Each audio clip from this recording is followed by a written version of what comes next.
Hi folks, here's the third video on related rates. This one does have a little bit of a trick with how to simplify things in terms of fewer variables. So this is a really good one to make sure that you understand and you can do. So number 3 says water is draining from a conical funnel at a rate of 2.5 milliliters per second. 30 seconds after the experiment starts, the water level in the funnel is 10 centimeters and the radius of the water's surface is 4 centimeters. How fast is the water level dropping at this time? So we, again, always start with a diagram. So we've got a cone or a funnel and water is draining out of the cone at a rate of 2.5 milliliters per second. So milliliters is a measurement of volume. Okay. So we are going to have some kind of relationship with the volume here. And in case you guys didn't remember, 2.5 milliliters is 1 milliliter is 1 centimeter cubed. So if we're looking at things like the water level or the radius, we want to be measuring in centimeters, not in milliliters. So this is a rate of change of the volume of that cone, how much water is in it. So if we are going to take a look at the variables we would have here, I'm just going to kind of jump ahead and talk about what's the volume of a cone. And that is 1/3 pi r squared h. So we do have information about the water level and information about the radius of the water's surface. So I'm just going to kind of sketch in here where the water would be.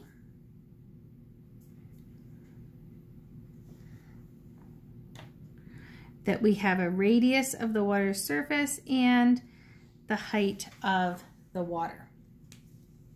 So we are given some information, and what we're looking for is how fast is the water level dropping. So that is our rate that we're looking for. So water level, what we're looking for really is the change in height over time. What's the rate of change of the height of the water? So if we take a look at this equation, here's really the tricky part in this question. If we take a look at this equation, you see that I have 3 variables. The volume is changing, the radius is changing, and the height is changing. As water drains out of this funnel, so water is leaving the funnel at this rate of 2.5 centimeters cubed per second, then the water level will go down, which means the height is decreasing. But as it goes down, say to a lower height like that, that's going to change the radius. And I don't have any other information about the rate of change of the radius. So I'm looking for dH dt, and I do not know dr dt. So remember in the other examples where we knew all of the variables and we knew all but one of the derivatives, and then we could solve for the rate of change of which one was missing. But I don't know dr dt and I don't know dH dt. So what we're going to need to do instead is to figure out a relationship between your R and your H so that we can simplify this volume into an expression using only one variable. And the way we're going to do that is by looking at sort of a similar triangle situation.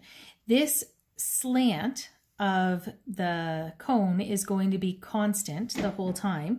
So I know that this is going to kind of form similar triangles of height and radius, all the way up. So that this no matter what the height of the water, if you combine the height and radius to make that right angled triangle, those are going to be similar triangles. And we know that at the time we're looking at, 30 seconds after the experiment starts, we know that the water level, or the height, is 10 and the radius is 4. So I'm going to include that there, 10 and 4. So you could do this with trig, but you don't really even need to if you kind of remember your similar triangles from, I think, grade 9. We can look at this as an equal proportion. So we can say, for instance, that the radius over the height is equal to 4 over 10. So we've got that ratio of radius and height, and we have to kind of consider, we know that we're looking for dH dt. So if I'm looking for dH dt, then I want to keep my h in my equation. So I'm going to keep the h, and I really want to get rid of that r.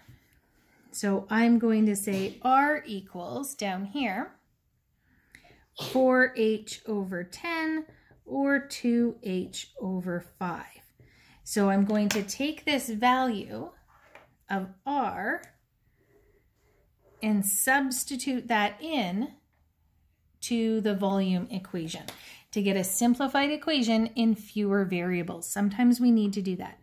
So v equals 1/3 pi, and now instead of my r, I have 2h over 5 squared times h, and then cleaning this up a little bit, 2 squared is 4 pi over, in the denominator here, I have 5 squared times 3. So I get,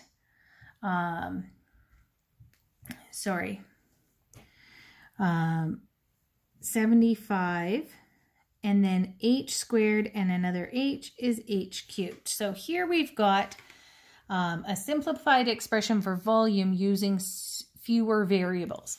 And now I'm going to look at what are my variables: v, h, dv dt, and dh dt.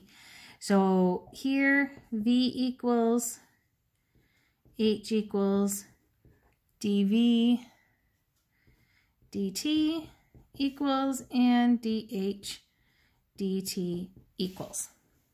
So I know that this is what I'm looking for. dH dt is the thing that I'm trying to find.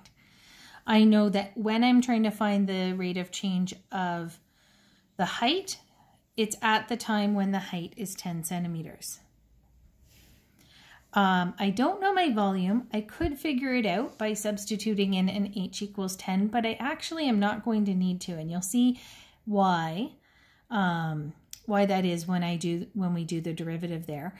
I do know the rate of change of volume, and that's 2.5, and remember the water is draining out. So this 2.5 is actually a negative rate of change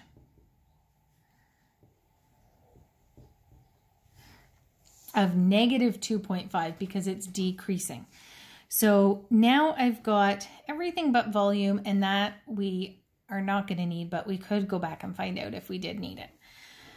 So I'm going to go down here. Now the derivative of this function in terms of time. So v is a function of time and h is a function of time. The derivative of v is 1 times the derivative of that function, which is dv dt. Now the derivative here, I'm really doing the derivative of this h cubed because, again, pi is not a variable. That's just my coefficient. Derivative of h cubed is 3h squared. Oh, I guess I could have multiplied that in. 3h squared, and then that's times dh dt because we have to use the chain rule. H is a function of time. Now all I have to do is sub in my h equals 10 and dv dt equals negative 2.5, and I can solve this out for dh dt. So I get negative 2.5 equals 4 pi over 75 times 3 times 10 squared times dH dt. And I am running out of space here, but I hope that you guys trust me. If I multiply this whole thing out and divide it on the other side, divide that negative 2.5, I get about negative 0.05 centimeters per second for my dH dt. Okay, so I'm kind of skipping some steps there, but I trust you guys to get that done. Again, making sure you use units and write a therefore statement. So therefore, the water level is dropping at 0.05 centimeters per second. And we can say when the height is 10 centimeters or after 30 seconds, because both of those are stated in the question.